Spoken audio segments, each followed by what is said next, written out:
हाँ बिल्कुल, तुम्हारे लिए कहना आसान है क्योंकि ये तुम्हारे पैसे जो नहीं है।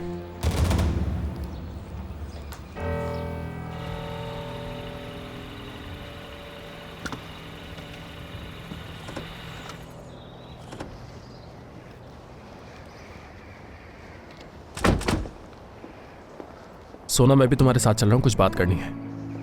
क्या अभी बात करनी है? हाँ बिल्कुल, मैंने तुम्हें सुबह इस बारे में बताया था, तो बस वही बात है। अली, हम काफी देर तक ट्रैफिक में फंसे रहे, तुमने वहां क्यों नहीं बात की? क्योंकि वो बात हम गाड़ी में डिस्कस नहीं कर सकते थे, इसलिए। अली, अभी मुझे एजेंसी जाना होगा, क्या हम शाम में बात कर सकते हैं अगर तुम बुरा ना मानो तो? तुमने बताया नहीं मुझे। अरे मैं बताना ही भूल गई थी तुम्हें। ज्यादा वक्त नहीं लूंगा मैं, मुख्तसर बात है। अली, मुझे अभी जाकर रेडी होना है, पहले अपने काम खत्म कर लें, फिर उसके बाद मिल लेंगे ना हम लोग।